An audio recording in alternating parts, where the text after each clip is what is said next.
Hey, ladies and gentlemen, we are back with another episode of the MetaAbe podcast. And let me tell you, your boy screwed up. Apparently, I did not record about like the first minute intro of this episode. And I have to say, you didn't miss much other than a fabulous intro. But I guess I'll intro our guests right now. A new guest we have this week is Kapwan, who's been in the fighting game scene with us for a very, very, very long time. And just overall, really good dude, great guy to work with, and provides some amazing insight into the industry that he also happens to work in. And we have a great discussion about the PlayStation 5 Showcase. And as usual, we have a recurring guest, Hell Pockets, who also gets down on this issue and all the stuff that we talk about. We have a really good time. And without further ado, we're just going to lead into this episode and let Kapwan take off where we started talking about PlayStation 5 pre-orders. A big reveal of some kind for next week for the 24th. Yeah. We didn't know what it was. We assumed it was going to be the PlayStation launch day or PlayStation reveal day. Mm-hmm. But then that Microsoft leak happened. Sony moved up their announcements, and Microsoft moved up their announcements. So it ended up like that. That's why you started seeing like the issues at the retail level where no one was ready for these pre-orders because it wasn't supposed to happen yet. Oh, I didn't even consider That's that. crazy, man. Like, so you're saying like not only the presser, but the actual pre-order was like by the seat of the pants at that point.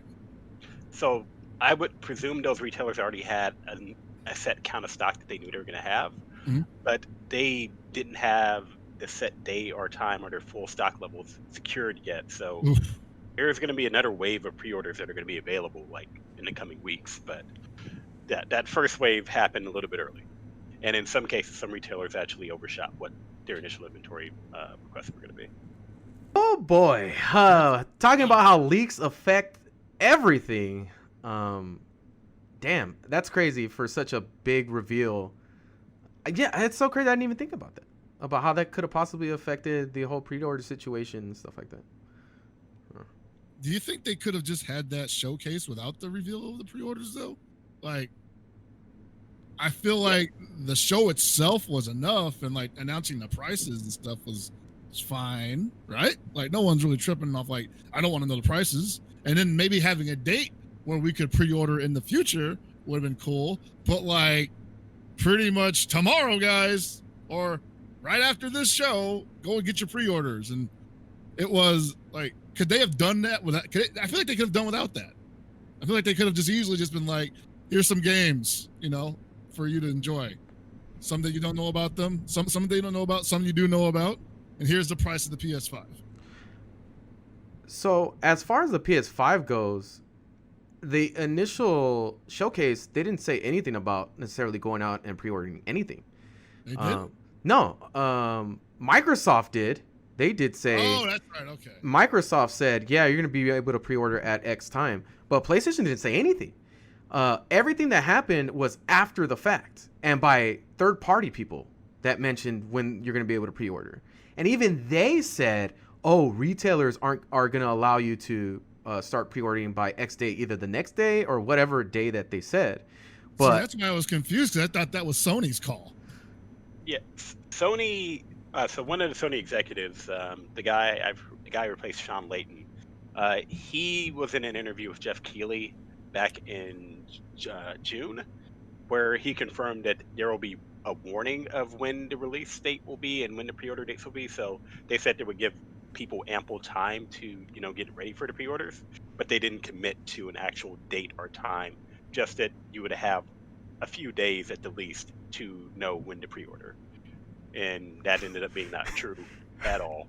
Dude, it was crazy. It was literally one of those situations where it was a domino effect of like one retailer was like, fuck it, we're putting our pre-orders up. And then all the other retailers were like, fuck it, I guess we're putting our shit up too. What's up? I gotta be full. I got a full disclosure with you guys right now. It's been kind of a whirlwind for the week with me relating to games, because it was that, and then there was the RTX 3080 like the next morning. Oh yes, and that was another blow up, and I was just like, "Fuck, dude, I had spent." Did you score that, by the way? I did not, dude. I woke up at 5:30 after sleeping for 3 hours, and this was like after securing the PS5. Yeah. So I was like, oh baby, I got this. I just got a PS5. I can do this. Go to Amazon, go to Newegg, go to Best Buy. Got all 3 sites opening, and I'm just refreshing each one. And I got 2 computers, mind you. So I'm refreshing all 3 of these on 2 different computers. Holy shit.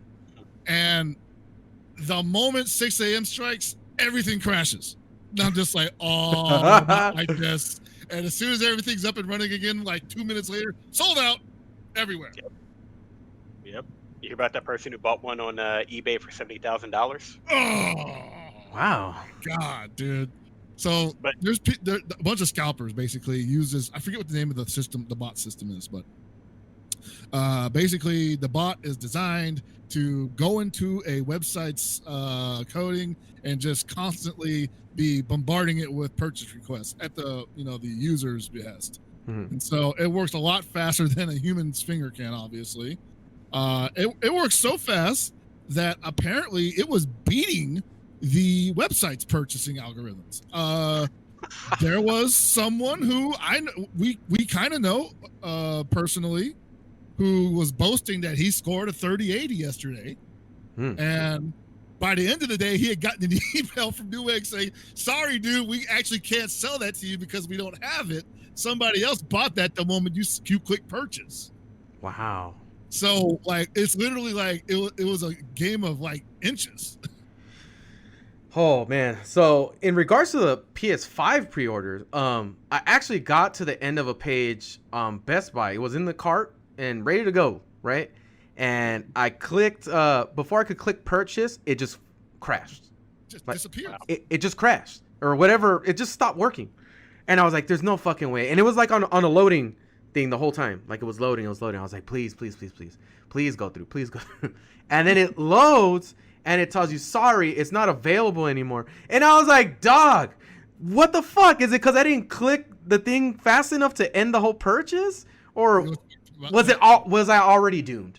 You know what's fucked up about that shit is like, let's assume that the experience of shopping online is 1-to-1 with shopping offline in the shop, right? Uh-huh. And you're in Best Buy and you got the PS5 in your cart. Oh my god! You're going to the register and some dude's like right behind you, just like with a credit card out, and he goes to like the cashier next to you. He's like, "I want to pay for that PS5."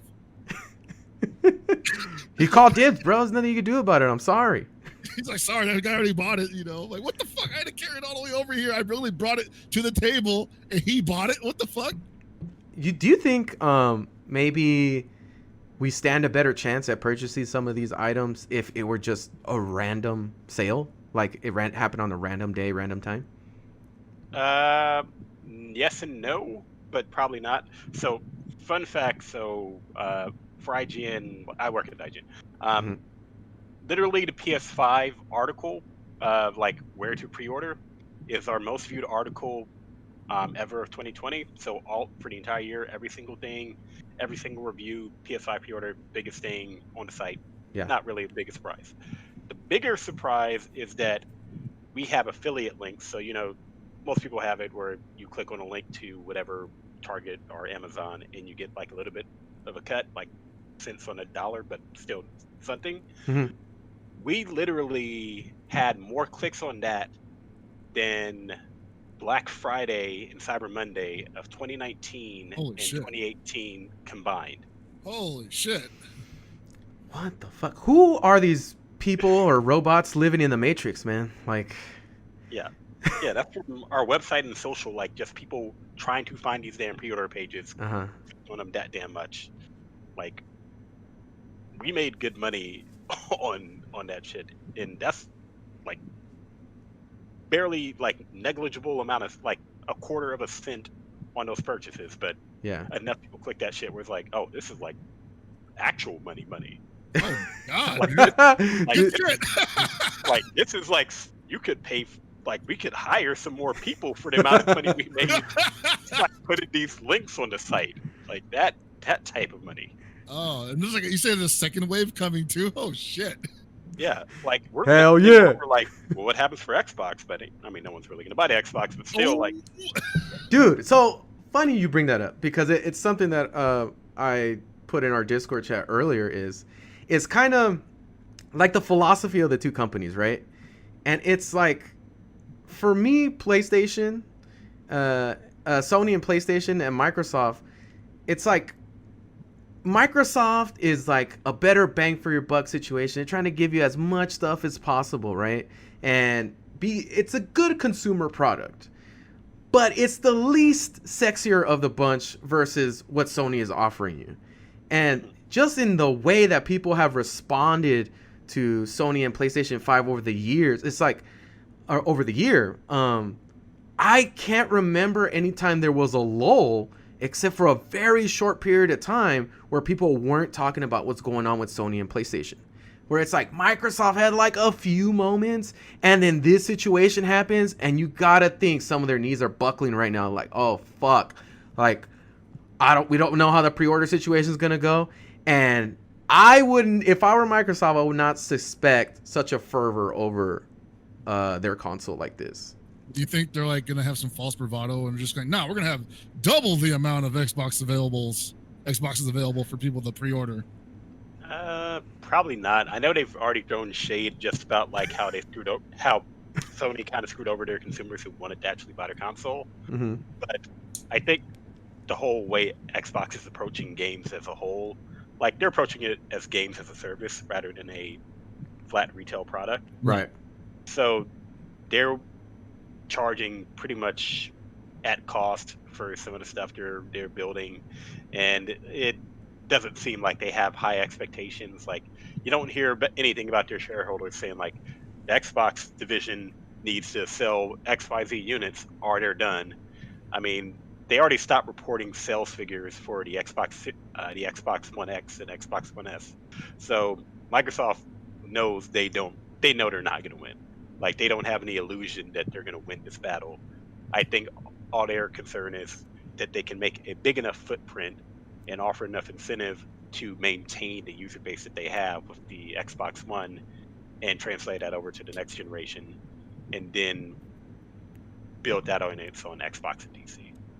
Well, I mean, I got to say, at the very least, Microsoft sticking around in a game has pushed them to finally do some things we were hoping they would do a long time ago. For me specifically, I'm glad they're finally kind of embracing the whole PC cross-platform nature. Mm-hmm. Seeing a lot of stuff finally from their neck of the woods, finally just saying, they're finally just saying, yeah, screw it.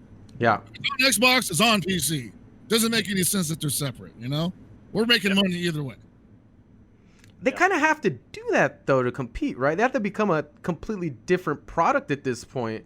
That's not a bad way to go. No, it's not. It's smart, right? But right now, a lot of people are comparing Microsoft and Sony 1-to-1, you know, because they both have consoles. And the thing is that what Microsoft is doing for their company is probably the smartest approach that they could possibly do. Because at this point, I mean, they probably predicted it would play out somewhat in this way.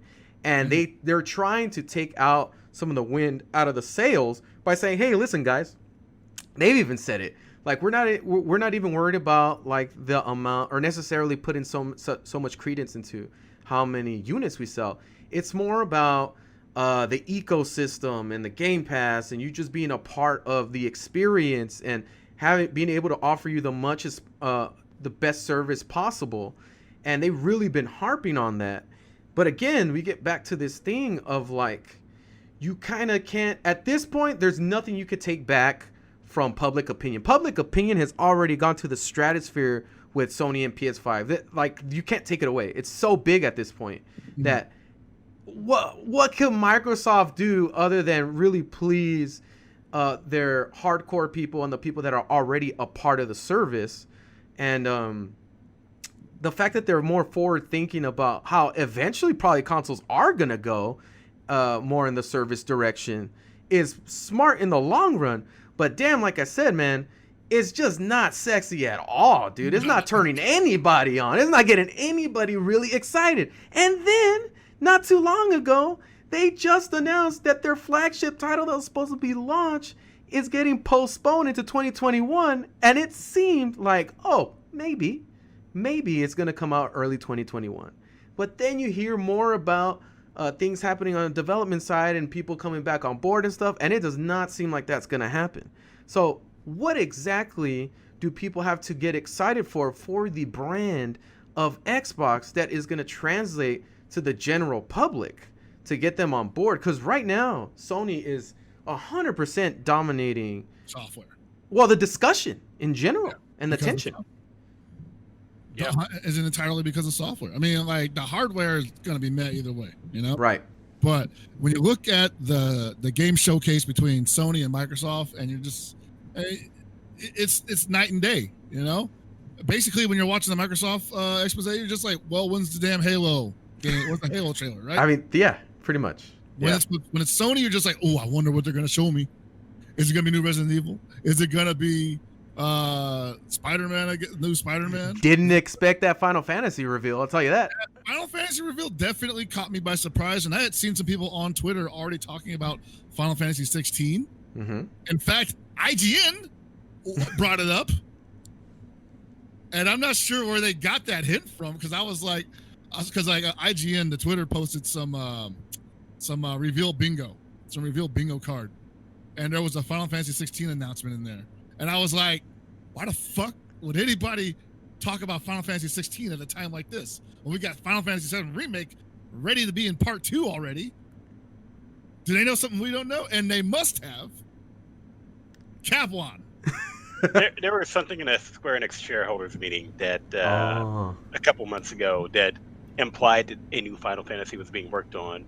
But most presumed it was the team that was working on 7 Part 2. Part 2, right? But that's a different division. So that's a different studio. So like Square Enix isn't like Ubisoft, where like every damn studio works on the game. It's more siloed, and that is what gave the hint that was actually something new. But at the time, no one knew whether it was actually 16 or 14 expansion or 7.2, so it's just speculation. But yeah, it's so weird seeing all this happen and play out like this. I kind of think about it for Microsoft, and the only reason why Microsoft is really still in it is because Sony fucked up with the PlayStation 3 initially. So true, yes. 100%. Yeah, because the first Xbox was like, oh, this is nice. This is stronger, more powerful than PlayStation 2. That's cool, but this controller sucks. And I don't have Ethernet at my dorm or my house yet, so I can't play these games online. Right. Then Xbox 360 got fast-tracked because, like, well, this shit, Xbox original sucks. We need a new console ASAP. And they got a year jump on PlayStation 2. But a lot of people, myself included, were going to wait for the PlayStation 3 to come out. But then Sony was like, oh, this thing's $600. Also, you're not really going to be able to... Yeah, it was a lot, dude. Yeah. Fuck, I forgot about that. That was a big problem with it.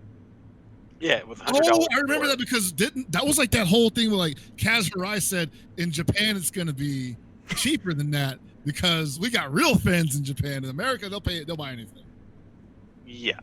So basically that pricing like made everybody pissed off, and Microsoft lowered their price for the holidays, and that just set things up where, okay, there's a $150 price difference between these consoles.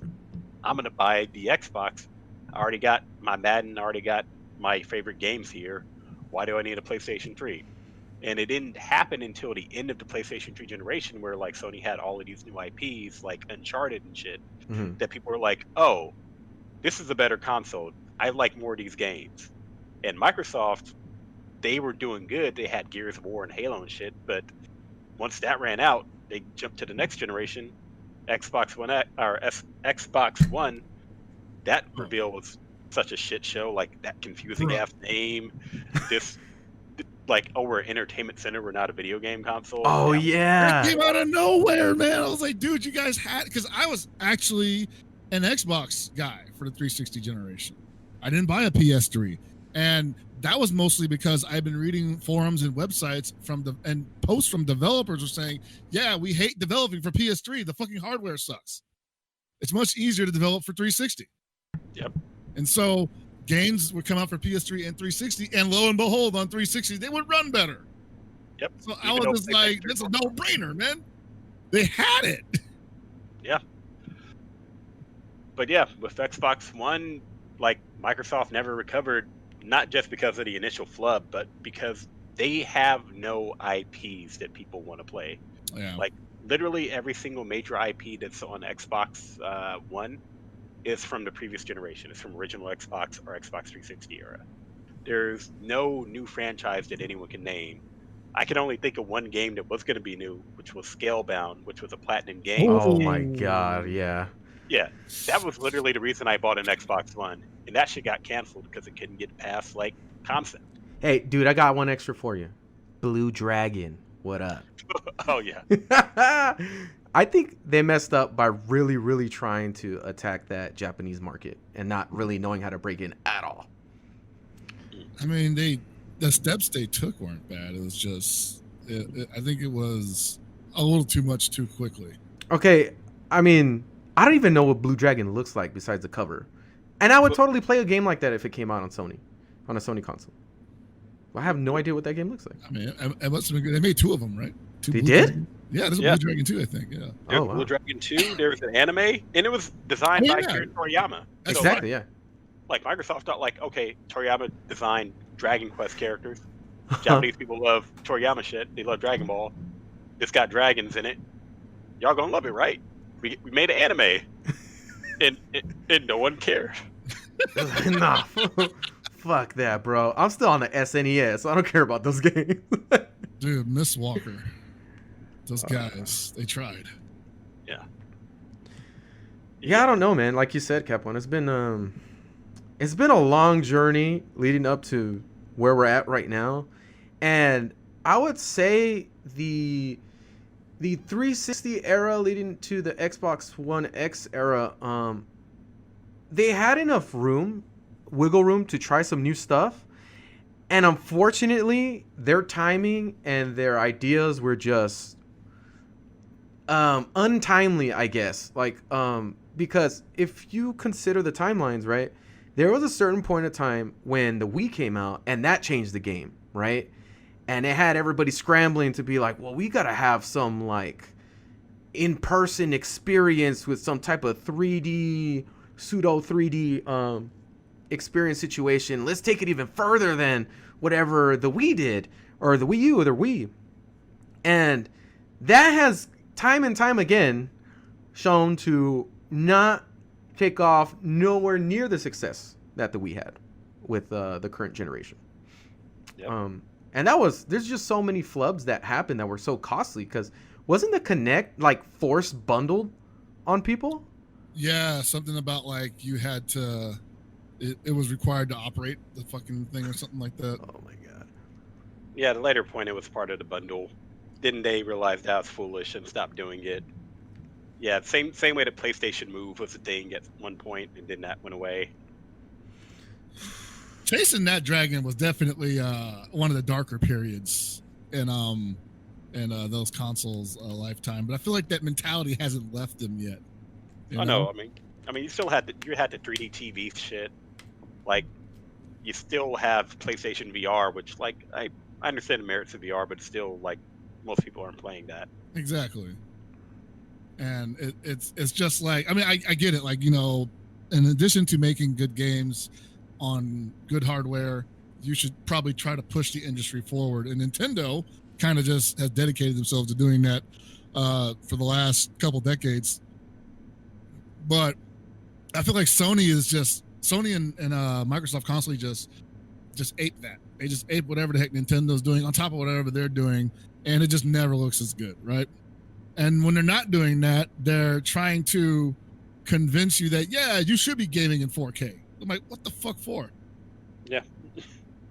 Like, it's good that I can do that, but am I going to buy a whole new TV so I can play PS5 games in 4K? You know? Yeah. Probably not. Yeah, like what are affordable, but you know. Yeah, like you're gonna play Fall Guys in 4K? Yes, changing the game, baby. I'll play it on PC, bro. I'm not complaining about it. I'm not complaining about it, obviously, but it's just like I feel like that's one of those things where I'm like, I don't think that was that important, but I feel like I know it goes into the price tag anyway. Dude, you know what was the dagger for real, especially from the response of like Twitter gaming or whatever, the Twitter gaming verse, is when they announced Avengers and they were like, yeah, PlayStation owners are going to be able to have Spider-Man exclusively, and you saw how people reacted to that shit that aren't going to purchase a Sony system. Bro, they lost their shit. Like, how could you? This is anti-consumer. You guys are crazy. And it's like, hey man, like, it's business. I can't fault them for doing that. Like, I understand that. Where's Microsoft trying to hold this down? Their side of the deal, you know? And that just goes to show you the philosophy is so different. Maybe they didn't even care to even try to negotiate that, you know? Oh, that one's funny. That one's actually because of Sony, because Sony has licenses for Spider-Man. Right. That one's more simple. But it's also like, you remember like in 360 era, like it used to be Microsoft that had all the exclusives. They used to get the Call of Duty maps first. Yup, like I do remember that. That was pretty big too. Yeah, but when PS4 first came out, Sony went and doubled the offers that Microsoft used to give those companies, and then Call of Duty came on PlayStation first, and then everything else after that came PlayStation exclusive first, except for like I think a couple games like Rise of the Tomb Raider. But for the most part, it was PlayStation first and foremost. Destiny, another game. There was another game. Oh yeah, Destiny. Oh yeah, that's right. There was a game that is in our spectrum of activities that Microsoft courted hardcore, and I swear to God, I always think that Microsoft is they're just trying to, like you said, they're trying to keep their face in the game. They're trying to keep their name relevant in the world of video games. They don't really care if they're leading the way or not, but they definitely threw their anchor behind an IP, and you know what I'm talking about. Dragon Ball FighterZ. Yep.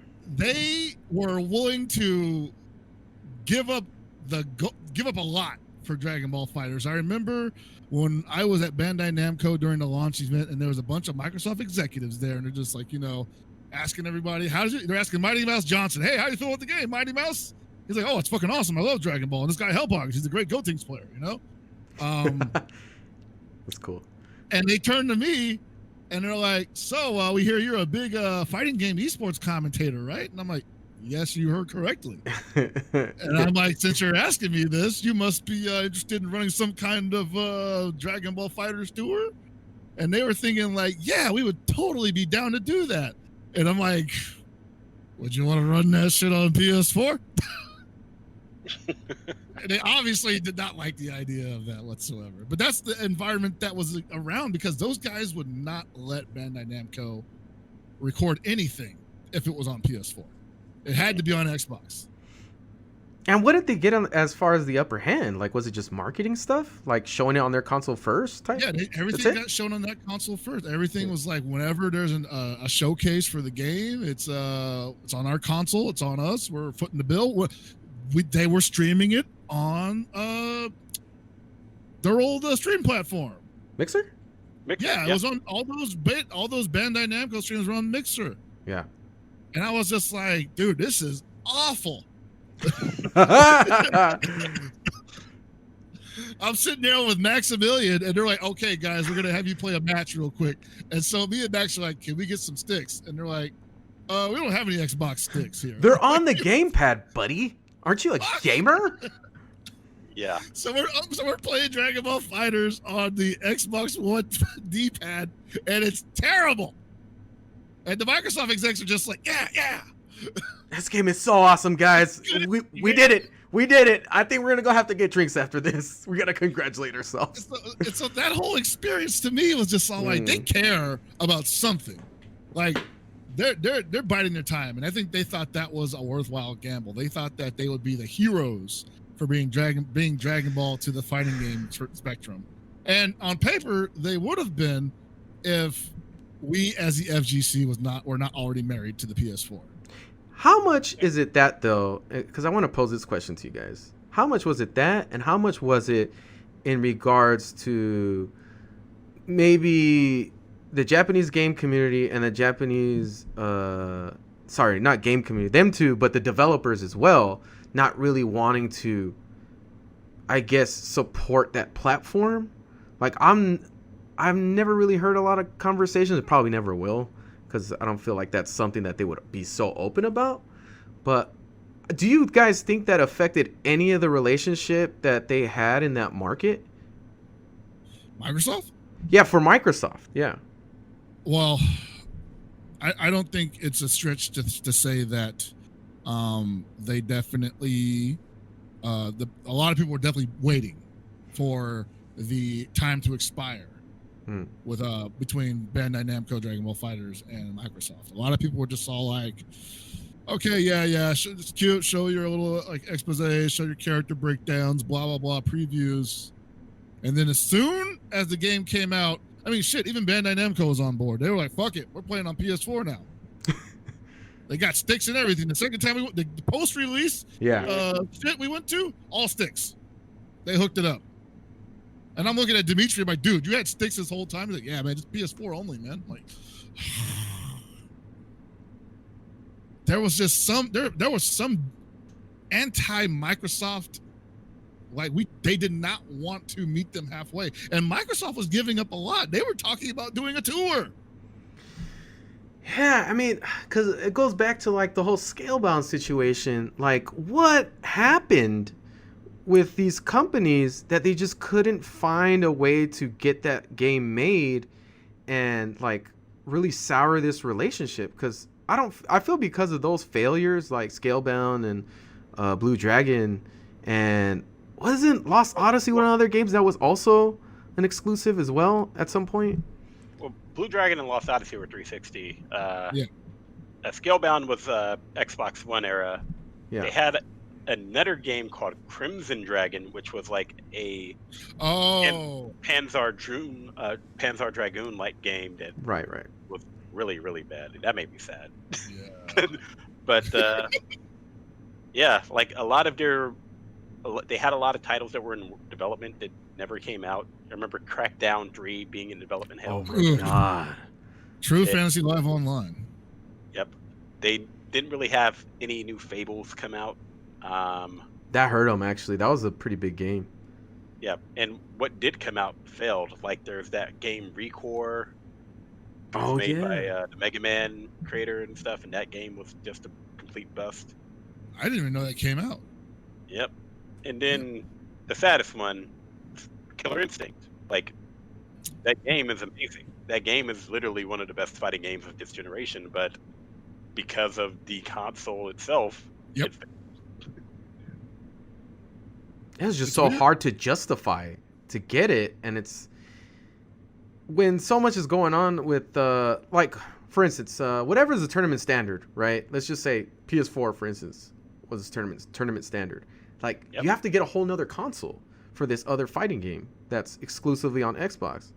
And I mean, for me, I'm not going to do that. I'm just not going to do it. I mean, that's what ended up happening, right? Yeah. You had to get Xbox Ones for Killer Instinct at EVO. What else am I going to get it for? You're not getting it on PC, that's for sure. But what else am I going to get an Xbox One for? Like, realistically, what else am I going to get it for that's not available on PC? You know what I mean? Like, a good example is, I love Cuphead. Cuphead is a great game. I played the shit out of it when it came out. What did I get it on? A fucking PC, dude. Yeah.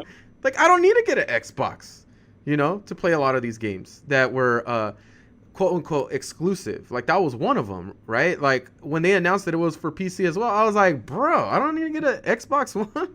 Get out of here. I would have got it for that too, because I love that game. That was a game I 100% would have got an Xbox One for, and then probably would have got Killer Instinct. Well, funny enough, I'm starting to have those same kind of feelings around the PS5, because a lot of those games are also going to be on PC. The ones they've been showing us, at least. Well, maybe the ones that you're into, because Final Fantasy 16, dude. Yep, that's coming to PC. That's huge. It is Final Fantasy Remake on PC? Remake. So there has been talk. I don't know if it's been officially confirmed or not, but there is a 7 Remake PC story or something like that. It's definitely a discussion.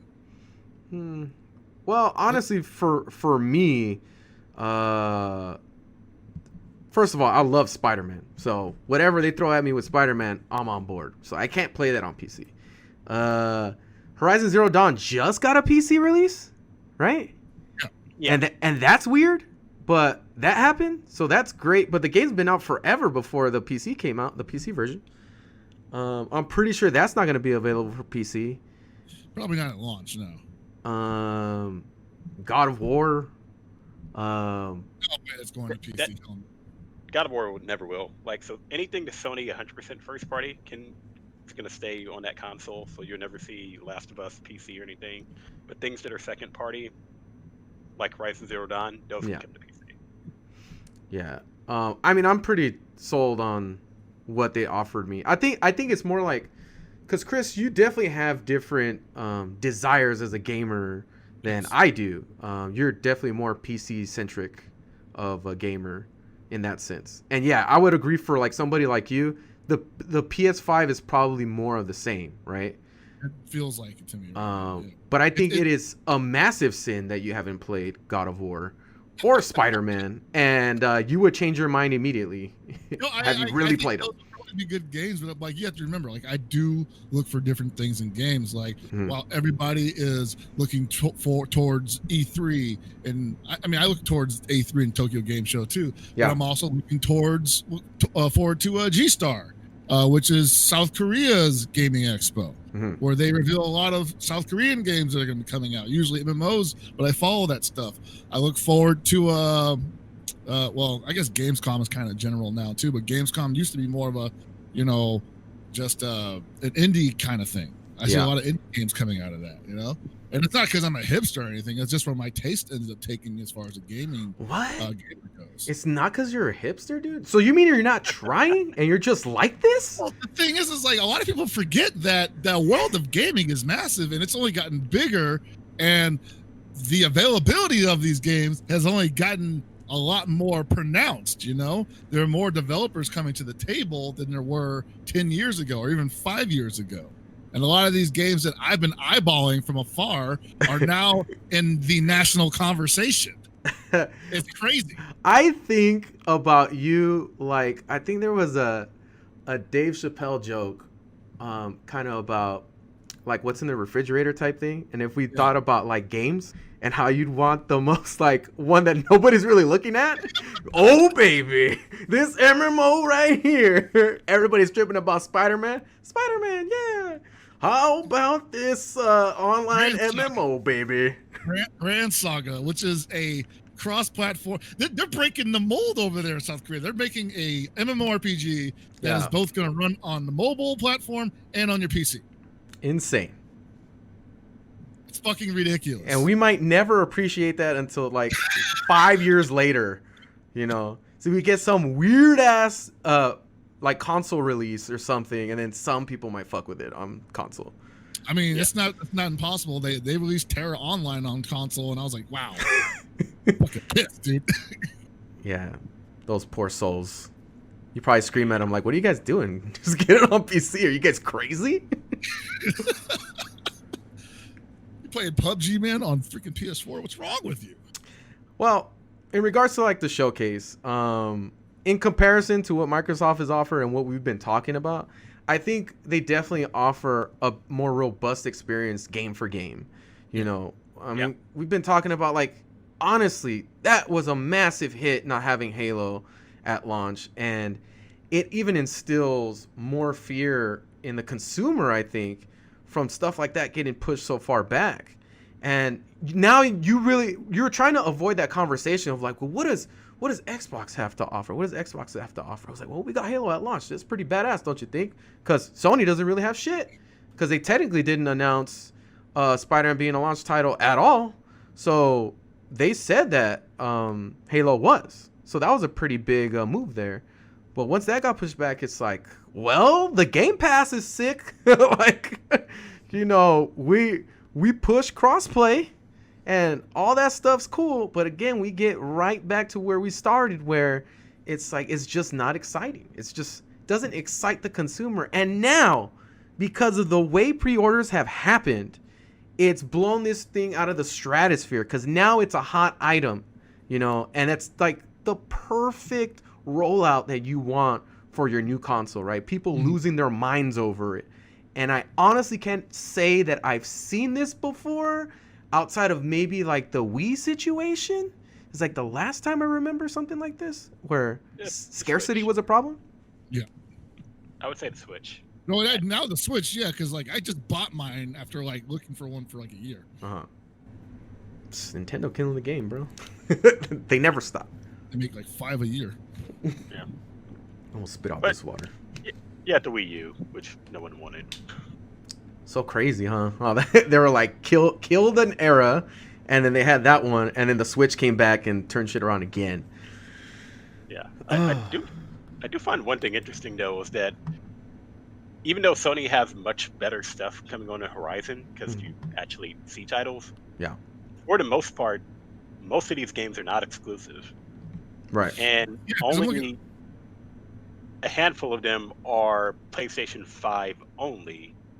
Like a lot of these are PS4 games. Oh yeah, that's the other thing I definitely wanted to bring up. So what does that mean?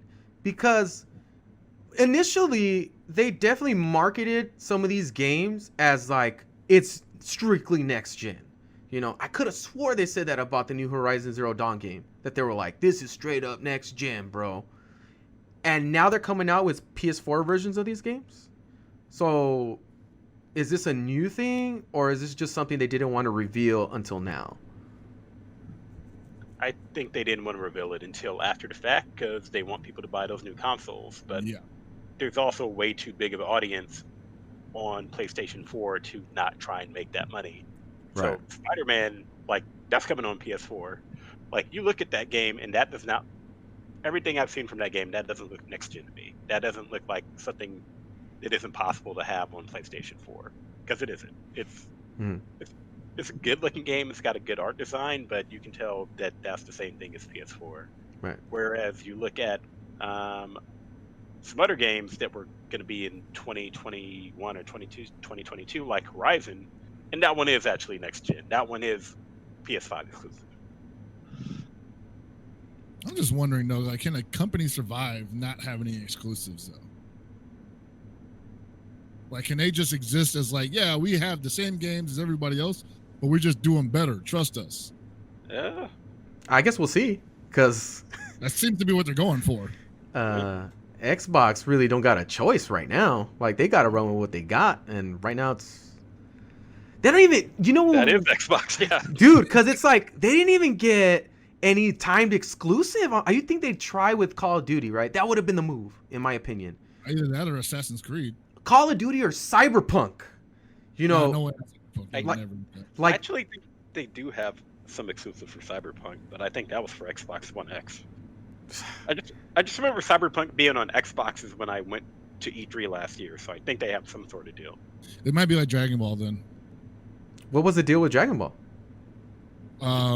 Where they're technically cross-platform, but they're only showcased on Xbox. It's probably that. It's probably just a marketing angle pre-launch. Man, if they could have got some like content only type situations like they did with Destiny on PS4 and like, oh dude, who got done super dirty? Oh, it was the Avengers beta. The Avengers beta was like, what? Xbox owners, there were some discrepancies between the two. I forget what it was. Oh, that's a lot of betas actually. So it was people who pre-ordered first get to try it on PlayStation like the first week. Then a week after that, every single person who has PlayStation Plus got to try it. Then at the end of that second week, Xbox people got to join. That's so fucked up, dude. But it's like that for a lot of games. It's like that for Call of Duty beta and alpha. Yeah. It's like that for actually most multiplayer online games that are cross-console. What is going on with these deals, man? I mean, I feel like these little skirmishes are constantly getting lost. Or is it not because they're not battling for it and they just don't care? That's what I'm trying to figure out. Is I don't know if they're just not trying and they don't value it. Maybe they don't value those little things, you know? Maybe they don't, but then they do weird shit like we want Cyberpunk on Xboxes, we want Dragon Ball on Xboxes, and that might just be like a flex, you know? That might just be them being like, screw it, we want Sony to sweat for just a second, even though there's nothing behind it. Damn, dude, I just keep thinking about how much of a great job Microsoft did with a lot of these indies that unfortunately all ended up on PC. Like Ori's on PC. Mm-hmm. I'm not gonna get that on Xbox. You know what I mean? Like, but again, they're saying we are okay with it being on PC. We still get that money. Yeah. That's why I'm like, you know, they're playing this weird game where it's almost like they should be mad, but at the same time, they're still getting a piece even when they lose. I think it's a really unique situation to find a company that's okay with like low-key being really successful, but not to the public, you know? Because Microsoft is very successful, despite whatever we think of them, quote unquote, winning the console war. Like, they've done well for themselves. They're just not number one, you know? I guess Sony would be number one then. But I feel like Sony is still like it. They don't act like they're number one. You know, they're still out there fighting for it. They're still hungry. I mean, not that that's a problem or anything, but I would always assume like the person who finally wins the console war probably just takes the year off. Oh, no way. The reason why they don't take the year off is because it'll be competitive no matter what. Like, shit changes so much. Like, if Microsoft did decide to suddenly take a turn to like, now, okay, you know what? Fuck all this Game Pass shit. Fuck all this trying to pay nice. Now we're about to make real IPs, and we're not just going to anchor it on Gears of War and Halo. It's like, it's about to go down. We're throwing all our money that way, which would never happen, by the way. But what if they said some shit like, we will no longer sell you Windows if you run Sony platform shit? I still don't think that would get people. You won't even be able to develop games anymore. Yeah. I don't know, man. Sony can't use our fucking platform to develop their games anymore, man. It's just weird how this pandemic has put such a big spotlight on these things, because more people are at home, more people are observing things on the internet than ever before, and it's solidifying a lot of the storyline that's going into this holiday season. And if history shows anything about how this situation might turn up, it's like, what's the public believes? The perception is that this console is better than that console. It takes a tremendous effort to turn that ship around. You know, like Kapwan said, it's like that PS3 situation set them back big time. You know, it took a long time to get over that, and some great IPs to really change people's minds, you know. I think that was probably the one time they thought they could take the year off, because they thought they had killed it with the PS2, and they're like, fuck it, we'll totally charge. We'll overcharge for the PS3 in America. Watch this. Got Blu-ray player, baby. What's up? Man. And Xbox was just like, and Xbox probably didn't even capitalize as much as they just ran their game plan. Because, like, remember, Microsoft on Xbox was like coming out with stuff that the exclusive that they had were like wild out of left field shit, like Neo Geo Battle Coliseum. You know, they were just like, whatever, yeah, bring it on over here. Guardian Heroes, baby. Castle Crashers. We got it. That's crazy, yeah. Yeah, and like, I mean, again, for me, these were big deals. But I just thought that was also just interesting overall that they never really tried to be that big time player. And they ended up getting the big titles eventually when Metal Gear Solid games started coming to Xbox 360. You know, they were fine, and like, you know, that was a big deal. But they didn't really make any, they didn't have any signs that they were fighting for them, you know? Things were just kind of falling in place for them. Basically the entire run of the 360, which is why it was so weird that they then in turn flipped that on its head the following generation by saying we're a multimedia center now. So that was them taking that year off. Because they were like, we killed it, baby. 360's on top. Let's fucking dunk this shit. Finish it. I think I know what that was, though. I think You remember? I think a lot of people don't remember this, but Netflix, the very first instance of Netflix being a streaming service was on Xbox 360, That's true. Yeah. and so many people used that to the point where Netflix is what it is now because of streaming. I think Microsoft saw that at that time as their opportunity to expand not just to Netflix, but to all of these other streaming services like Sling TV and whatnot, as they were coming out, and build a financial branch off of that. And honestly, on Xbox One, that's true. Like, as a cable box, the Xbox One is actually great. Like, for many years, I used that as my TV. I didn't play any freaking games on my Xbox, but I used that shit to watch TV and watch cable on it because it's better. That's incredible. Bro, they need you to cut a promo. This is the greatest promo I've seen for Microsoft. No, because it's crazy because they got in Sony's head. Because remember, Sony we got Sony TV now. Oh man, they canceled their favorite shows on Sony Cable, and people were just like, "What the fuck are you doing, baby?" Yeah, remember that show Powers and some other shit they tried to make happen that no one watched, even when it was free. Supposedly it was good too. People were saying it was good. I did not hear it was good. Bro, they gave me the first episode of the Devil May Cry anime on there, so forever grateful. Thank you. I hate that show. I mean, I didn't get the second episode, so yeah, it's terrible.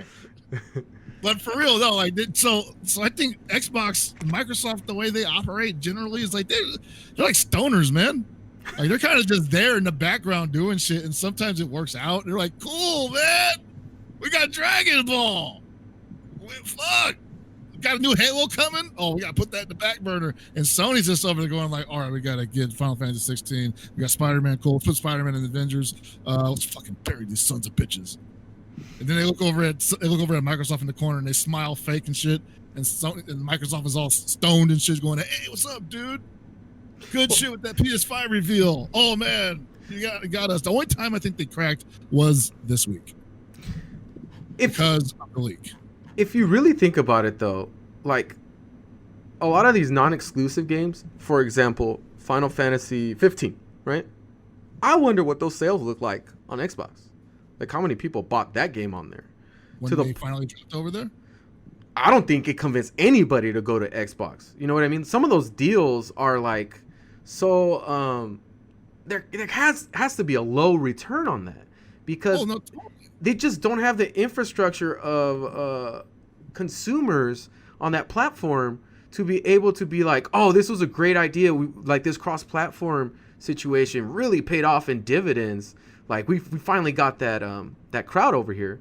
It's like it's a minor convenience, you know, like, oh, okay, like if I do end up ever getting an Xbox for whatever reason, Final Fantasy is over there, but why would I buy a Final Fantasy game that when you look, like, this is the same thing with Tomb Raider, by the way, Kapwan, you brought up how Tomb Raider was an exclusive for a certain amount of time. One of them, I forget which one it was. Rise. Yeah. When that game was exclusive, it was fucking weird. I felt weird about it. I was like, why is Tomb Raider exclusive on Xbox? I was like, I look at a Tomb Raider game, I'm like, that's a PlayStation game, you know? It has that thing attached to it. Same thing as like, for a lot of people that didn't play on Super Nintendo and prior with some of these RPGs, ever since Final Fantasy VII came out on PlayStation, that was like a PlayStation game, you know? People connected that. You play it on a Japanese system, you know? Yep. And that used to be a Nintendo thing. Final Fantasy was just Nintendo only until Final Fantasy. But I think there's a long game involved with that, and I think it might center around backwards compatibility, because a lot of those games that eventually ended up coming out for Xbox later on in their run, nobody bought them then because they're like, whatever, I already played this on Sony console. I'm not, unless you were crazy and you're like, I'm gonna freaking wait for the Xbox version, you know. But I don't think that was their intent. I think they just wanted that on there so they could have it in their library, because Microsoft has been very good about making sure their library is at least touchable in the later generations. Again, very consumer friendly in that sense. Yes, very consumer friendly. You think about it this way. We're all KOF 13 players here right now. If KOF 13 ever made its return to competitive play in 2022, you know what we're playing that shit on? Not on PS3, not on Xbox 360, but Xbox Series. Yeah, if it was on there, I would do that. But I'm hardcore, so I guess that's not a lot of people that would do that. But well, I mean, look at it this way: like, are people gonna hold on to their 360? Like Evo? Like if Evo does it, they're not gonna like try to dig up all their old Xbox 360s and PS3s that have Halo 13 on it. They're just gonna be like, screw it, we'll just get the fucking series and download it. yeah, if that were a thing, for sure. And there was a lot of arguments people were having about like, yeah, dude, like you could play all these Sonic games and all this other stuff that came out in a certain era that you definitely are not going to be able to do on any of the PlayStation platforms or the new PlayStation platform, because why would they all of a sudden add compatibility to this old dusty game that a lot of people kind of like? Because they said they would do it, Abe, every time. I know, but even then, even then, they said they would do it 3 times. They said they would do it. With that catalog and you being able to access all these old games, it's still not enough. We'll never know if it'll be enough because we never got the chance to experience it. Oh, we would love to. Don't get me wrong. I'm just saying how crazy it is about how the atmosphere around these two games, and like I said, Xbox Series X is super consumer friendly. All these things that you can do, all these things you get out of the service, it's awesome, right? Yeah. But despite that, it could never be or hasn't been able to garner that interest of like, this is the cool thing to have. It is not as cool as having a PlayStation 5. You know, it definitely is not. The games that you can play aren't considered as cool as whatever you could play on Sony that's exclusive there. You know, you had Halo, man. I don't know what else to say. You had that. Yeah. It'll never be cutting edge. Well, I mean, I won't say it will never be cutting edge again, but in the way it's going, it'll never be cutting edge. And I don't think it's in their game plan to be cutting edge. Dude, Gears used to be huge. That was another IP. It was huge. And you know what they did? They said, fuck it, we're flying too close to the sun. I mean, Forza's great, but I mean, you can't put a whole platform on Forza. For whatever reason, they chose not to keep Bungie happy, and they let them walk off with Destiny. Well, Bungie was going to leave anyway. They were out before that, but they could have did something. They could have. I think there's no way they couldn't have offered them a deal that made them want to stick around to keep Destiny exclusive. But that just wasn't in their game plan. That wasn't in the way they operated. They were like, yeah, go and spread your wings, guys. So right now, I'm not 100% sure on this, so I'm going to ask you, Kapwan. Is Insomniac now first party, like officially? Because I kind of forgot. I think so. So after they went independent fully. Mm-hmm. They were always Sony's second party before, but then they went independent and they made Sunset Overdrive. Right. For Xbox. Actually, that was a good IP. It was. Yeah. That is one good game. I own that and I still haven't finished that shit, but it was a good game. But they came back to make were they the ones who made Ghost? Was it the Sly Cooper guys? I can't remember who made Ghost of Tsushima. But I think they're fully owned by Sony now. I think they came back as a second party. Then after being a second party again, they got bought fully. Okay. So the thing with that is when that happened, that's because they killed it with Spider-Man, right? Here's a good example of where Microsoft has been screwing up. They get a killer app, and they don't lock these people down in for as long as they can, right? Chris just brought up Bungie. Bungie, or Halo, was huge for Xbox, right? They should have moved heaven and earth to keep these people happy in the work environment that they had. The same way that Spider-Man killed it, and they're like, fuck that shit. You guys are going to be first party now. Y'all earned it. Y'all ain't going nowhere. You know what I mean? Like this game is the shit. I'm just shocked that they don't really... Like, I don't even remember what the hell happened with Cliff Bleszinski. Like, what was the situation with that? Oh, about him leaving Epic? Yeah. He didn't want to comply and left to take his money and build a new game, and that new game sucked. Yeah, dude. It's so sad how that just never works out. Mighty Number 9 was so good. Oh. So good. Oh, man. I'll talk to you about that later because I had a thought about that today that really broke my heart. Ooh. Well, yeah, man. I don't know. It's so hard. Like, as far as Microsoft wants, they don't necessarily want us to have the same conversation that we have with PlayStation. But it's like, it's not their choice. We're throwing those motherfuckers in there whether they like it or not. Media is throwing them in there whether they like it or not. And people in general on Twitter or social media are throwing in there whether they like it or not. And you know what's messing about? Because they're probably just trying to be like, yo, why can't we just be like Nintendo and just be outside of this conversation of console war? You know?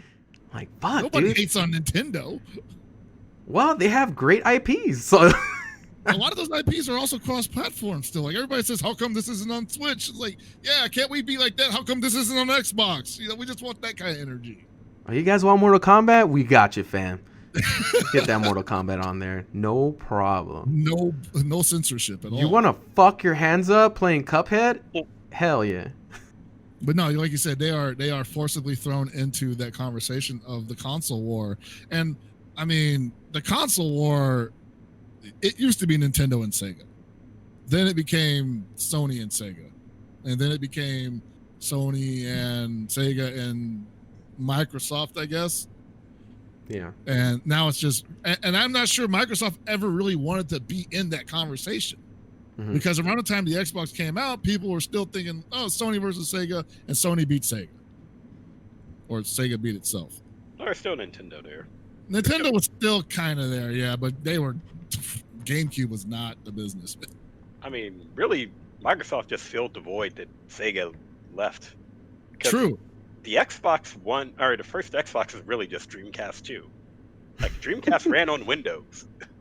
Damn, you right. The controller. Don't joke with me like that, though. Wait, it had a PSO game, right? Yeah, Phantasy Star Online was Dreamcast first. That's right. No, I'm talking about the Xbox. It had a PSO game on it. Yeah. Holy shit. It really was Dreamcast 2. We had it this whole time. We blew it. Dude, I would buy a Series X just to play Fusion Frenzy again. Oh my god. Dude. You can't even get that Dreamcast game. Holy shit. You can't even get that on PC, dude. Microsoft. You remember those little shitty Dreamcast games they came out with, like Alien Storm? Or hell Alien and shit. These games are fucking awesome. Frenzy's up on that like level. Yeah, dude. They're you know what, man? They're not giving the audience what they want. This is where they're fucking up. How many times have we asked for these games and we're not getting them? Like, for real. Everybody I've talked to always brings up, like, hey, how come we can't play this OG Xbox game? Like, what's up?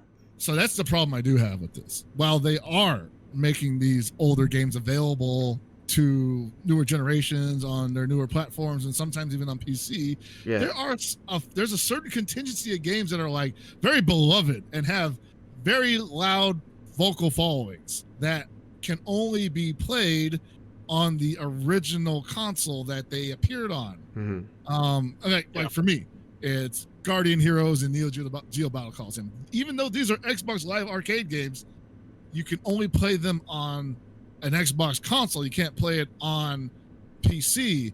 Maybe with Xbox Series S, you can do that. I don't know. But the cool thing was they weren't completely dead. Mm-hmm. You know, I can still play those games on Xbox One if I want to. I don't think anybody bothered to, but it was still possible. But at the same time, it's just like they're still not doing enough to really to fill that gap, you know? And it feels kind of strange because those games are good. And Sony is guilty of this at all, also to a very more pronounced degree, where they'll just straight up be like, they'll forget a game existed. I mean, we convinced Ubisoft to bring back Scott Pilgrim. That took a long ass time. People asked for that forever. People were like, when it went down, people were still just like, what the fuck? Like, where'd my game go? Oh yeah, I could never get rid of my Xbox 360 because then that means I could never play that game ever again. Exactly, you know? Yeah.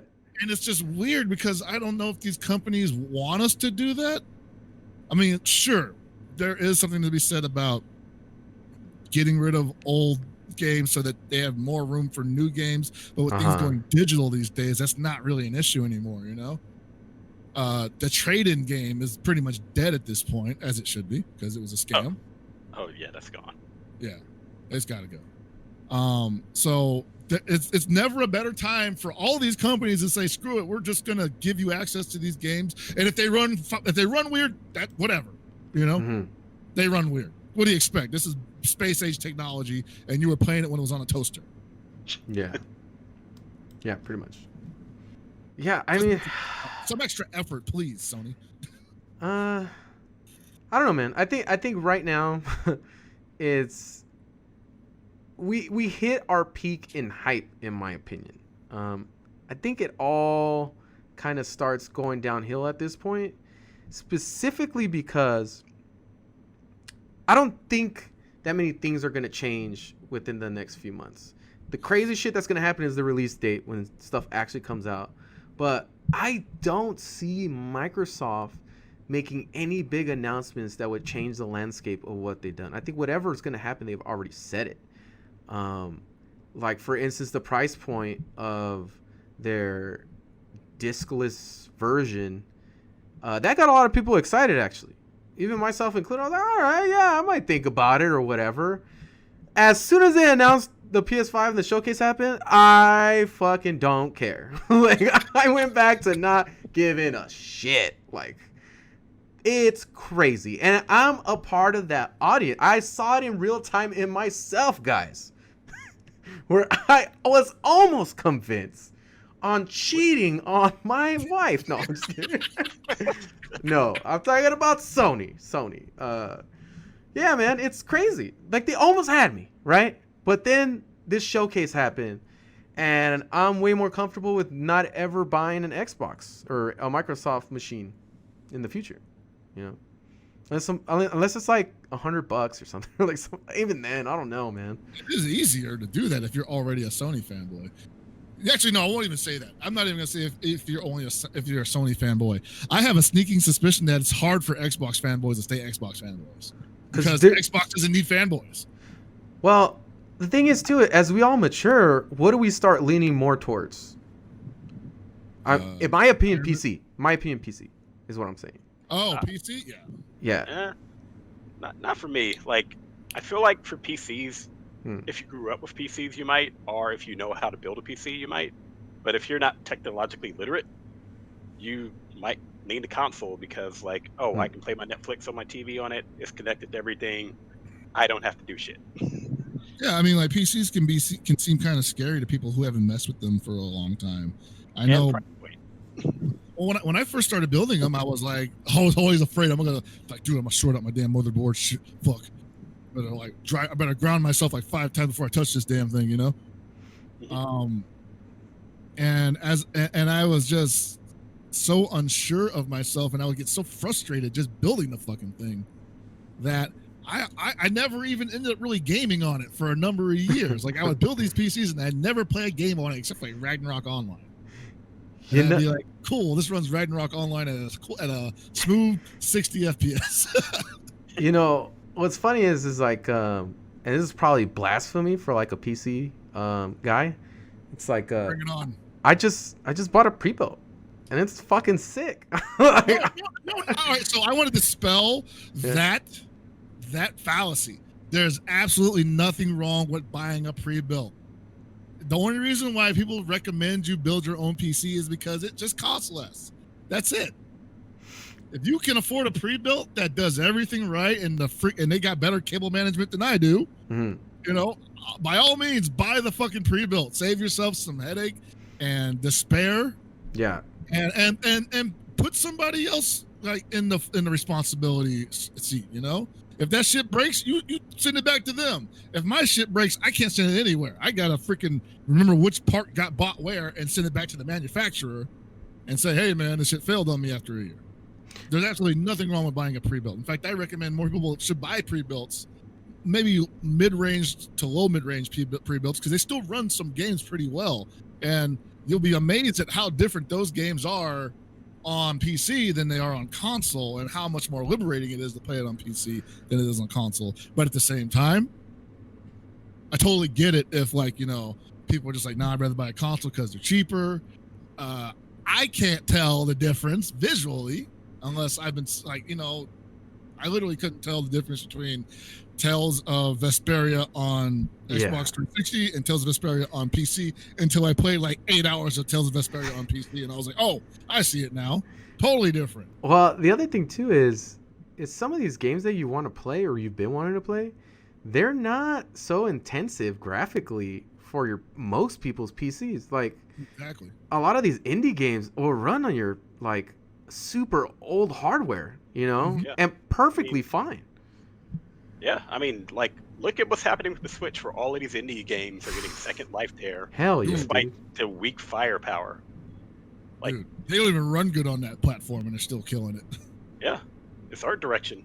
It is. It 100% is art direction. I'm like I thought Nintendo was just putting everything on it, but no, they're actually being pretty meticulous about what ends up on the Switch as in regards to that. Like when I found out East 8 was on that shit, I was like, wow, yeah, they're definitely picking and choosing here. Well, the convo for a long time with the Switch was like, put it on the Switch. Like whatever game comes out, it's like, well, just put it on the Switch. You know, like I'll play it all. I want to play it on the go. And I'm like, no, you don't. You don't want to play this game on the go. And, yeah. And Nintendo's very realistic about that, because they're like, yeah, you can play Brave of the, like, you know, Breath of the Wild on Switch without it being docked. You know, you can play it on the go. It's totally fine. And they're like, we wouldn't recommend it though. Well, there's a lot of shooters and stuff that I would never play on there, dude. I don't like on the go. This Switch destroys my hands. Like I can't play a fast-paced game on the Switch, mobile. You know, freaking analog sticks. So I had to buy a friggin' like grip thing that the Switch actually slides into to play it on the go, because my hands are too big for the Switch. I'm about up there with you, man. I'm about to do it. I have the opposite situation, dude. My hands are too little. They're too little, dude.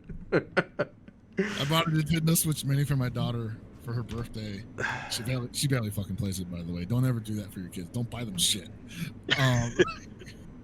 And I'm sitting there playing it, and I'm just like, dude, like, this thing is so flimsy. I could snap it in half right now. I feel so powerful, yet so afraid to pick this thing up. It's so fragile. You know, I've dropped it a few times, and it's held up. Oh, okay. I mean, I don't know what your version of dropping it is, though, or like, I've rolled over on it in bed and more than a few times, and it's still good. Why is it never? I don't know. Bro, you don't game in your bed? It's mobile. I don't have enough room in my bed for me and my girl and a Nintendo Switch, basically. Oh, damn. I get a bigger bed. Tough times, man. Need that elbow room, bro. I do. Tetris 99 gets serious.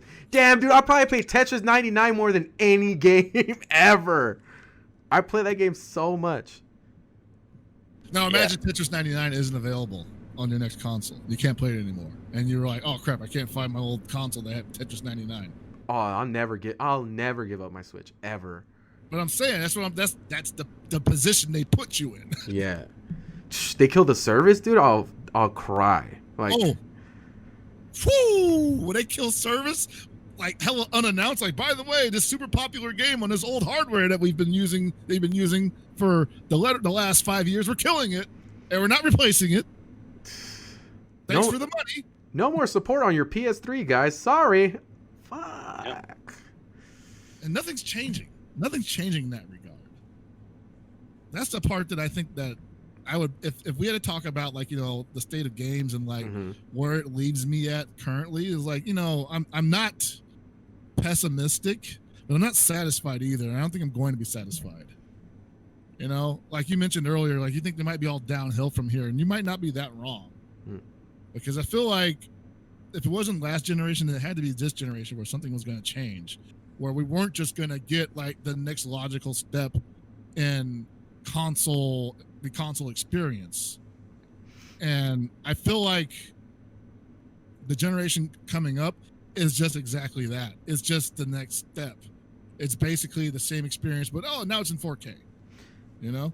Literally right now, in order for Sony to have real longevity, it really comes down to how much can they control their snobbiness about the situation. Like, how much do they not rest on their laurels? Because right now, the repeat situation can happen with what happened with the PS3 if they're not careful. Right. Because the status that they're holding on to can so easily change. Whereas, like, this is why Microsoft on paper is actually doing great, because nothing's really up for contention with their situation. You know, they're ahead of the game, actually. And they don't really have to worry about the same things that Sony has to worry about. I feel like they probably in the long term would lose more money with the whole creative endeavors that they're having with the console. But again, what's it called? The stock that the public gives Sony, I mean raises their stock, like real stock, you know? Yeah. Oh. So I don't know. It's an interesting game that's getting played here. I just think this is it. This is the beginning of the end of what we know as the console war situation. I feel like Microsoft spent so much time really trying to dispel this console war stuff, and we as a public has forced it upon them despite them not lying about the situation. They were very upfront about their platform. But I don't think this goes another round.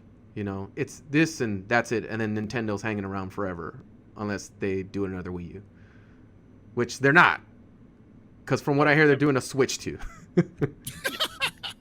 So Switch DX. Yeah. Switch DX. I mean, I think you're correct. The only thing that could possibly derail this thought is Microsoft has been waiting all this time for the perfect moment where Sony lets its guard down, thinking saying, "Hey, yeah, good shit, PS5, top of the pile," and then a generation later, they're like, "We've basically got a console PC.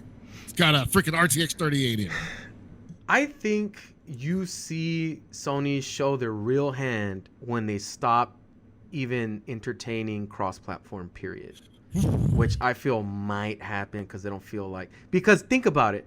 When they kind of had to do that, Microsoft still had, like...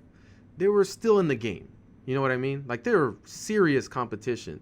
And they kind of forced their hand on a lot of those situations.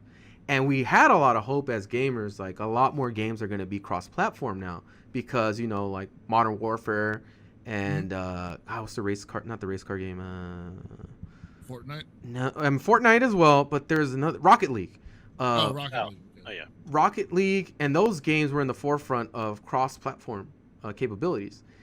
And we thought, okay, well, Modern Warfare, they were able to do it with that game, so I guess that kind of knocked down the barriers, right? Now everything's going to be cross-platform. We kind of haven't seen that even be a conversation that any of these guys have entertained as far as Sony goes. And I don't think they necessarily have to going forward now, which would say a lot about where they feel like they stand if they really feel like they could just sit on that. Yeah. I mean, for games that have the vibrant communities on different consoles, they might entertain them. But yeah, for the most part, they will be the platform. So why should they be cross-platform? Yeah. And no one actually talks about what is the benefit of cross-platform, because honestly, for some games, cross-platform sucks. Yep. Yeah. Like, there's certain fighting games, if I'm on PlayStation, I'm fighting someone on PC, it's a bad connection. Doesn't matter if we're both connected, no Wi-Fi, we're both 200 down, 15 up. Yeah. It's still going to suck. It's going to be a different experience. That's, people are talking about, man, I hope like KOF 15 has cross-platform. I'm like, I am dude, playing you. not if it's like 14. I am playing your ass. Like, come on, dude. Even on your specific console, when you played on somebody on that game in that lobby, it wasn't that good. So now you want to throw in something even more complicated like crossplay? on a KOF game? Yeesh. No. I mean, dude, people were pretty excited about Street Fighter, and they were like, wow, ahead of the game, huh, guys? Like, fuck yeah, finally, it's happening. Same thing with, like, Rollback, which is a different discussion. yeah. But, yeah, I mean, those things were great on paper, and then in execution, we were right back at square one. Where it was like, man, this company sucks. Like, this Rollback, baby. This is whack. Really, literally rolled back to square one, man. Yeah. That's another thing that the pandemic has really highlighted is just, how important is net play to function. Yeah. They're fighting games that I loved it. I'm not playing right now. Yeah, dude, it's fucking painful. And I know, like, Sajam's over there crusading against all the developers, like, hey, put rollback in your games and shit like that. Mm-hmm. And the developers, for some of them, are resisting or at least playing coy. But I think us being stuck at home and having nothing to look forward to because our favorite games kind of suck in that aspect, it's just a mounting series of disappointments in real time. And then you add this week's pre-order fucking fiasco on top of it. You're just like, wow. It's like I'm being trapped in prison and I, A, can't do the thing I love the most, and B, I can't even buy a new version of it. Yeah. So we're in a weird spot. We're in a weird spot. I feel like when the pandemic lifts, there's still going to be like, there's going to be some conversation about like, hey, I think you guys mishandled that a little bit, I mean, right. And I have to say, I think right now that's why a lot of the single player experiences are getting highlighted so well. And like by coincidence are having so much success. Cause it's like, it's kind of a throwback, right? Like to like, I don't have to worry about any of these other things. I could just enjoy my game. It is what it is. And then, I mean, because realistically, man, like, people don't really like jumping into multiplayer. Not everybody is a multiplayer person. I get it. I feel like that's a big part of the gaming community. Because there's just so many hurdles you have to jump over to really dig deep into the multiplayer community of games. And the single player experience just makes it easy for everybody. It's just a great game, great content, and you enjoy it at your pace. Nobody's pushing you.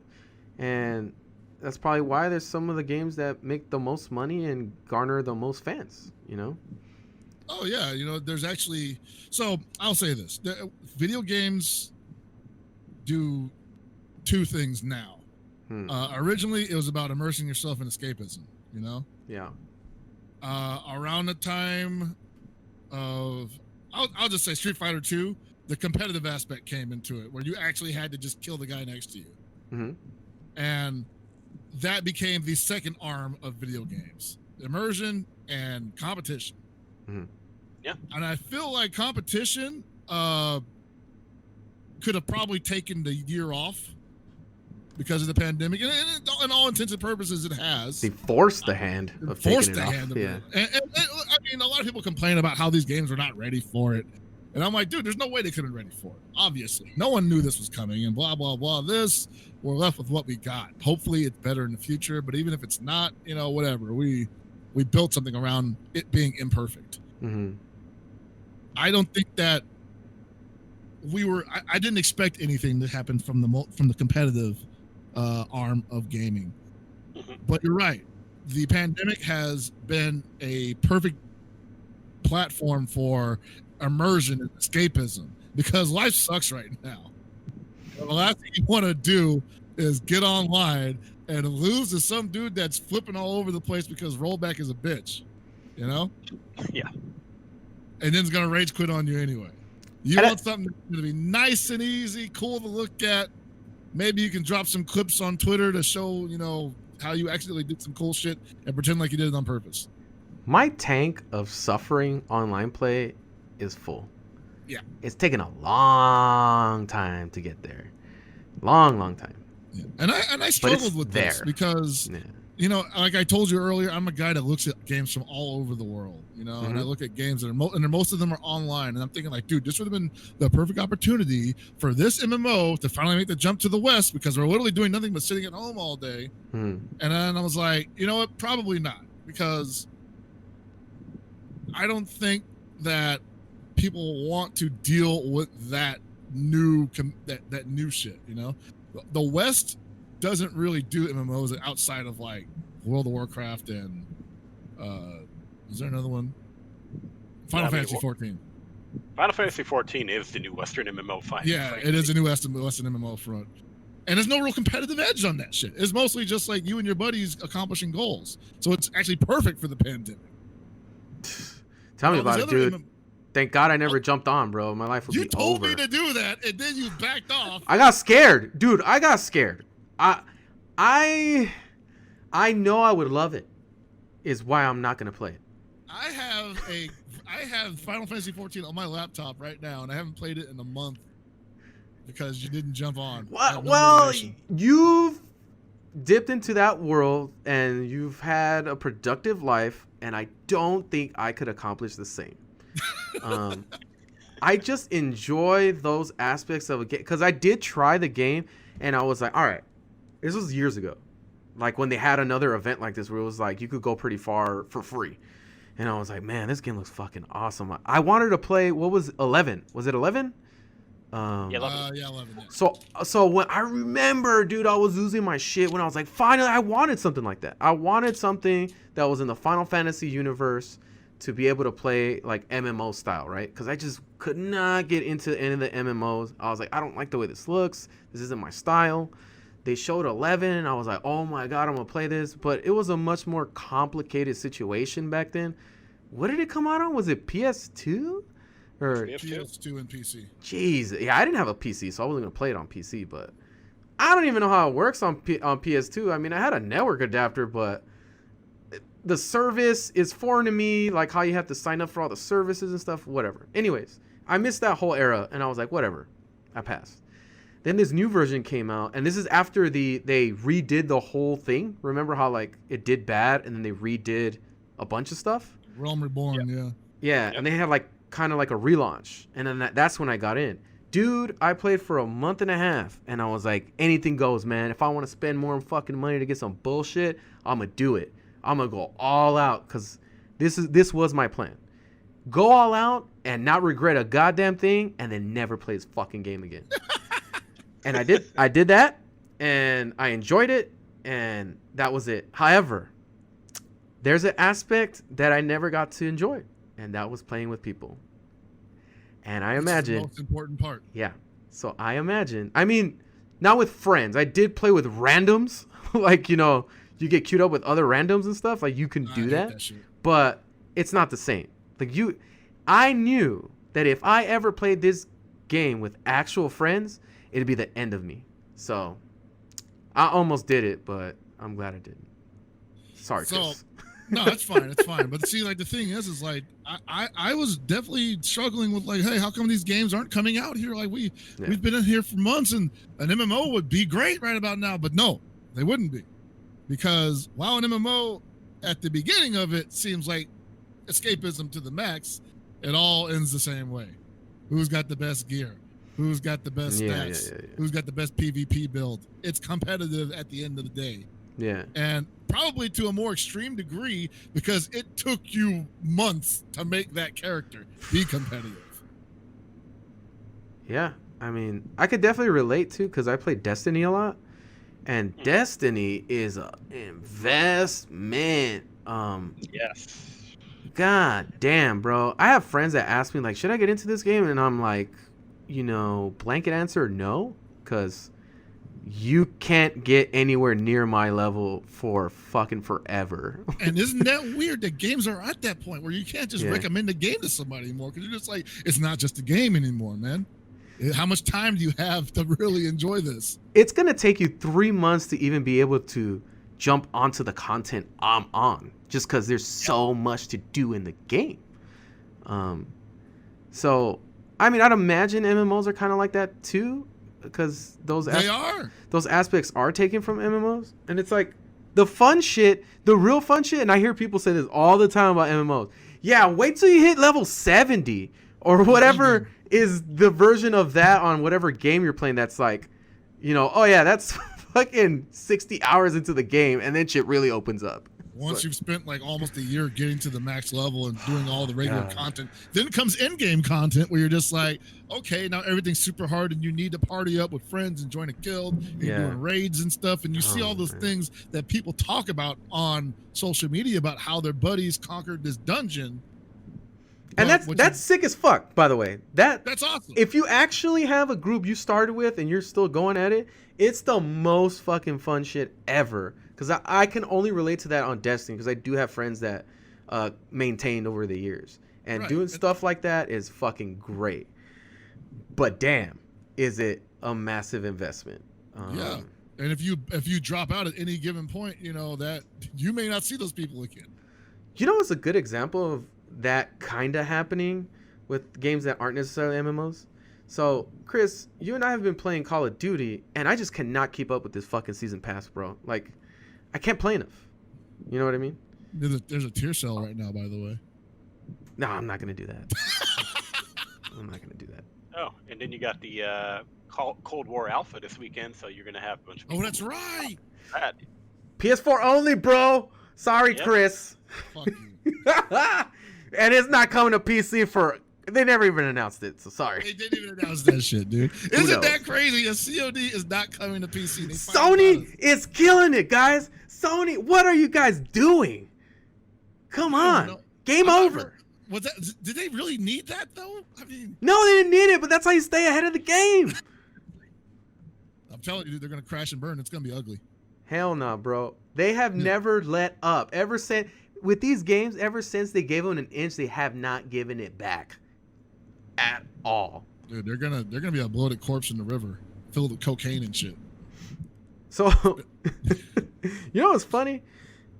Chris got a pre-order, right? Amid all this, did you get a pre-order, Kapwan? Were you interested in getting a pre-order?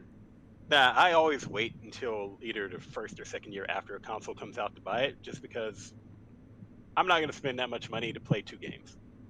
Absolutely. I have a whole library of games that I haven't finished. Absolutely. That makes perfect sense. And that is in the place I wish I was in that thought process, because that is way more responsible thing to do. However, I am much like these other consumers online where I want it now.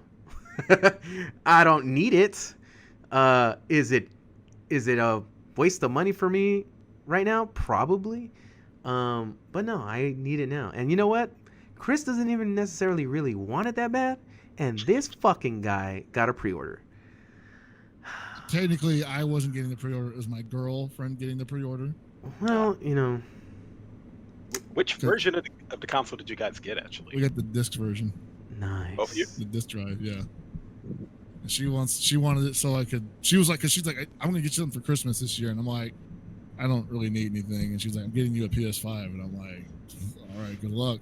And so the fucking pre-orders go up, and I'm like, hey, babe, you might want to get on Amazon real quick and grab these pre-orders. And she's just like, yeah, sure, later. And I'm like, no, now. Oh, man. So I ended up pre-ordering it myself because I was looking right at it, and I'm seeing the numbers go down to like, only 5 left, huh? Well, so I pre-ordered that shit. Bought my own Christmas gift, and I tell her this. I'm like, babe, I pre-ordered the PS5, so it's cool. And before I can even finish the day I'm sitting, she's like, what the fuck, man? I was supposed to give that to you. And I'm like, the sale's about to end. The pre-orders are about to go kaput, woman. Like, what do you want me to do? And she was like, I wasn't even going to pre-order it now. I was going to buy it when it comes out. I'm like, oh, you're crazy. You don't know how this game stuff works. I was like, you don't know how this works, woman. She's like, what are you talking about? I'm like, there aren't going to be any when the game comes out. That's it. You think you're going to be able to go to GameStop and just pick up a PS5? You think that's how this works? Oh, man, dude. So many parents are thinking that, and they're going to fail. Ooh. Damn, man. I can't. I don't wish that on anybody, but I might stand outside of a shop of a Walmart during Black Friday because I know motherfuckers are going to be up in there thinking they're going to grab that shit. I'm like, nope. It's not gonna be there, man. They can't even keep Switches on the damn shows. You're gonna put PS5s up there?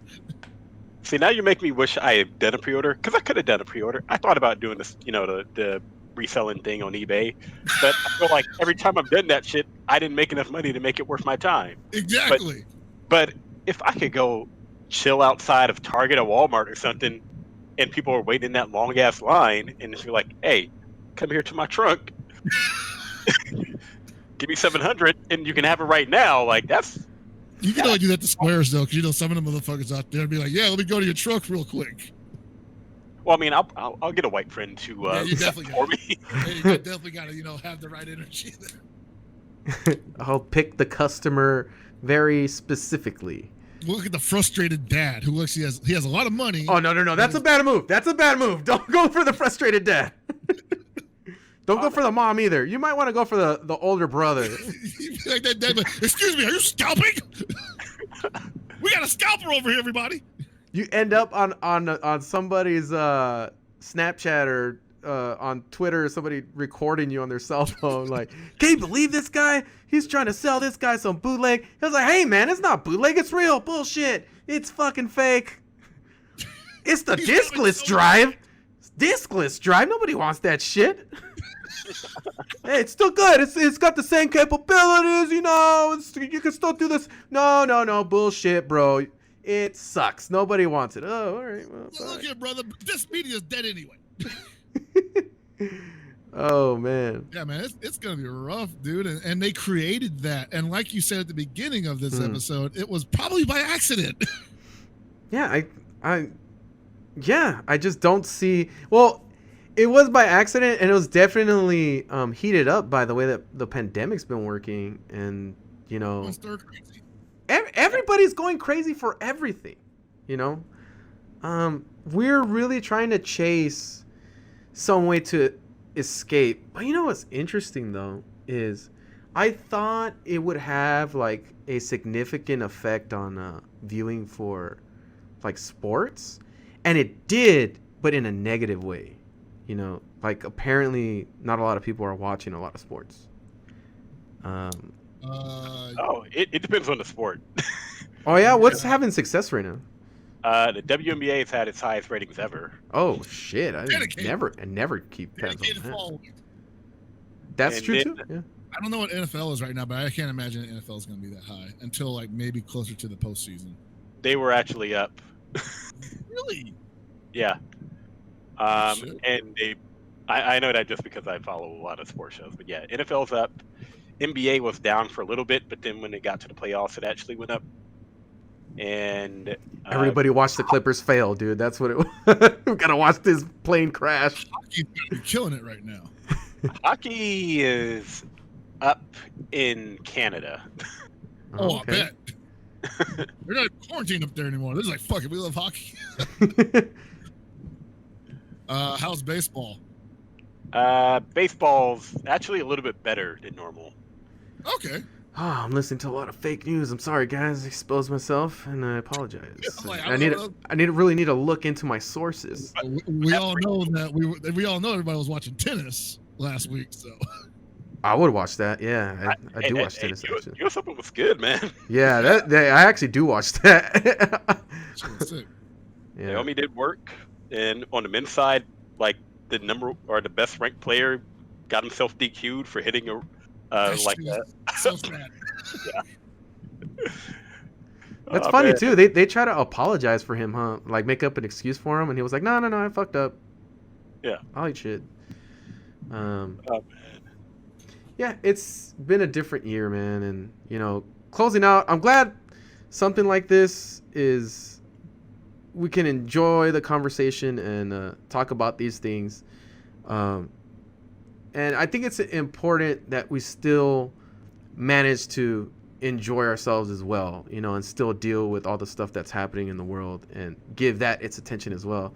Because, oh boy, is it constantly in our fucking face every single day. And, yeah, I guess this is what this conversation, I really like talking to you guys about this stuff. This is why I do this podcast, I guess, to really dig deep into these types of things, talk about this, whether it be sports, we talk about sports and the future of that. And yeah, I mean, we're all big game nerds, and we have like a direct investment with this stuff too. I don't think a lot of people really understand that. Like you and I are commentators, and Kapwan works at IGN and is one of the best FGC judges in history. So the future of these consoles is a lot of our business directly correlates with that, because one of the things that we have to worry about is are our games going to jump the new consoles or not? So yeah, this is something we could talk about for hours, not even from the aspect of just being fans, but also just being for people who, you know, we make some income from the industry. Yeah, definitely. We are definitely invested. And this whole fiasco was entertaining. I will say that. Look to the RTX scandal. Fuck that shit, man. Oh, man. I was up for 5 hours waiting for that goddamn thing. Yeah. Man, that's enough. Yeah. I mean, it's the story that probably would have happened for PlayStation 5 if it had, like, gone to plan. Yeah, I can see that. I don't know. I feel like NVIDIA wasn't even ready for this shit. I guess that would be the last thing I would say is, like, this has definitely been the year of, like, people just discovering the madness of the gaming industry. I feel like a lot of people didn't know it was that bad until specifically this week. Dude, you can make the argument for a lot of shit, actually. Not even just video games. Like, how... You know, one of my biggest hobbies outside of video games is, like, movies and watching a lot of these series that have been coming out.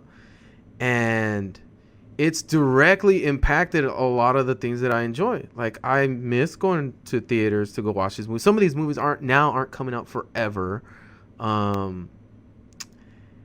It's crazy. Like, that industry, what the fuck's gonna happen?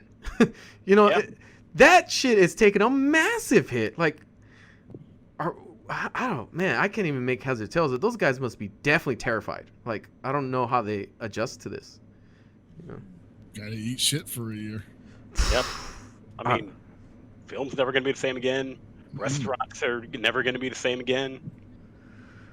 A lot of stuff. Yeah. Everything's different now. And all the arcades are gone. Like, even in Japan. That's a big hit, yeah. Oh, yeah, I forgot about that. Now when we talk about arcades, it's so like, I talk about it like that shit's gone.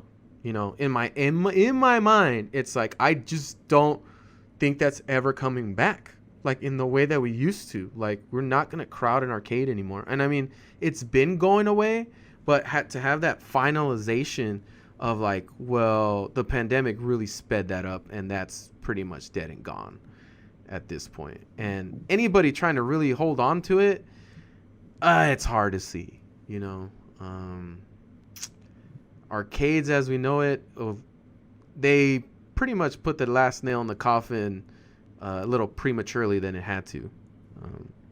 But yeah, it affects everything, you know. The fact that arcades aren't the business anymore, it's like, well, how does that affect fighting game development companies? Like, they don't have that resource anymore. And I know Bandai Namco, with at least, like, Tekken used to be how they tested a lot of stuff. Or a lot of other companies too. That's not a thing anymore. So, I don't know, guys. So, I definitely don't want to leave this podcast on a sour note, even though that is real. That is real life shit that we have to deal with. Yeah. I think leave it on. I think there's still plenty of things to be excited for, even if it's not a huge step forward. I'm ready for more good games. Absolutely. There's still more games to be played. Yeah, and we're definitely going to do this again. Kapwan, I appreciate it. I knew you were going to be great on this podcast, bro. That's why I brought you on. Well, thanks for having me. Oh, of course. And Chris, you're always solid, bro. I can always depend on you. So thank you for being on here. And I appreciated the discussion, and it went well as I suspected. So you guys watching, catch this episode. I mean, catch all the episodes I've been putting up. We're going to have some high score stuff. I was planning on releasing high score review episodes before this, but this to me was so topical and so important. I wanted to talk about it with a group of guys that this is getting pushed forward, and you'll get a high score real soon after. We won't have to wait another week, maybe a few days, because it's already ready to go. And I'm just probably just gonna launch this. Probably we're recording this today, tomorrow for us. So yeah, if you guys like what you're listening to, subscribe to the YouTube channel. I've been posting this on Spotify as well. Check that out if you want only an audio version. And yeah, I hope you guys enjoy your time and enjoyed our conversation. And we'll catch you later. All right, folks, have a good one. Peace.